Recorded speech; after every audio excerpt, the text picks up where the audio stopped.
Brasil já teve um movimento inspirado no fascismo europeu. Isso não é exagero, isso não é militância, é fato histórico. E quase ninguém aprende isso com a profundidade que deveria.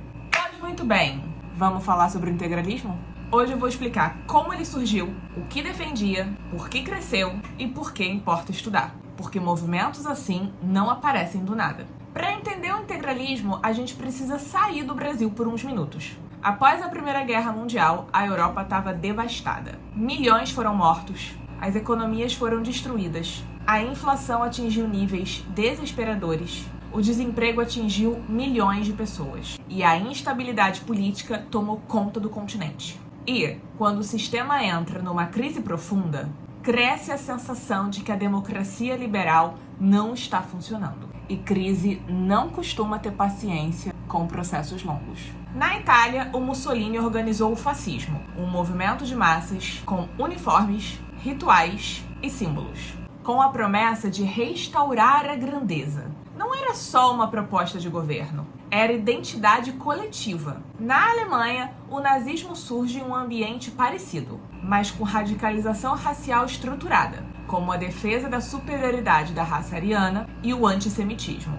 E aqui é importante a gente diferenciar. Fascismo italiano e nazismo alemão não são a mesma coisa. Eles compartilham a lógica autoritária, mas têm especificidades. E em breve vai ter uma aula só sobre isso. Dito isso, agora a gente volta para o Brasil. Com a Revolução de 1930, acaba a Primeira República e o modelo oligárquico. Getúlio Vargas assume o poder, a princípio, de maneira provisória. E esse provisório se transformou em 15 anos no poder.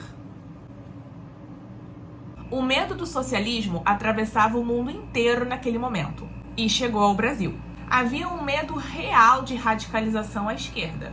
E, quando o centro político se organiza, extremos tendem a se organizar mais rápido.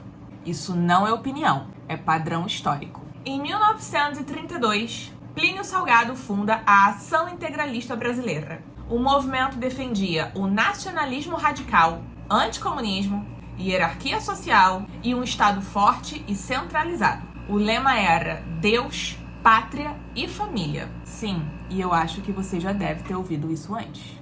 Além disso, eles também defendiam o corporativismo, que significa organizar a sociedade por categorias profissionais mediadas pelo Estado. Não é pluralidade partidária, é centralização. Ali havia um projeto político claramente excludente e autoritário. O movimento cresceu. Eles usavam uniformes verdes, faziam marchas, tinham a sua própria saudação, o Anauê. Tinham um símbolo, o sigma, e conseguiram mobilizar milhares de pessoas. Não era um grupo pequeno, não era irrelevante. Era um movimento de massa. Até porque o autoritarismo precisa de identidade coletiva, precisa de ritual, precisa criar a sensação de pertencimento. Apesar das particularidades brasileiras e do forte discurso católico, o integralismo compartilhava elementos centrais com o fascismo europeu, como o culto ao líder, a mobilização de massas e a desconfiança na democracia liberal. Isso não é coincidência histórica,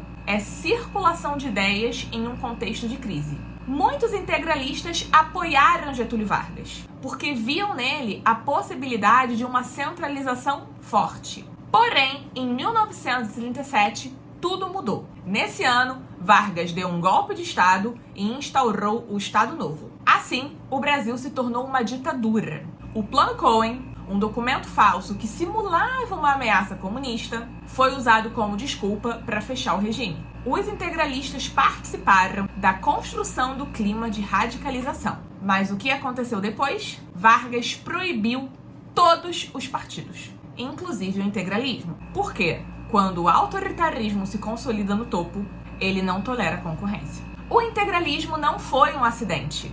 Ele foi o produto de um contexto marcado por crise econômica, instabilidade política, medo ideológico, circulação internacional de ideias. Movimentos não surgem isolados. Eles respondem a um ambiente histórico. O autoritarismo, ele não nasce do excesso de poder.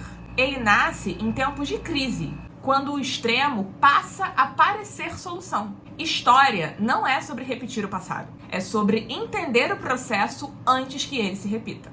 Eu explico história e você entende o presente.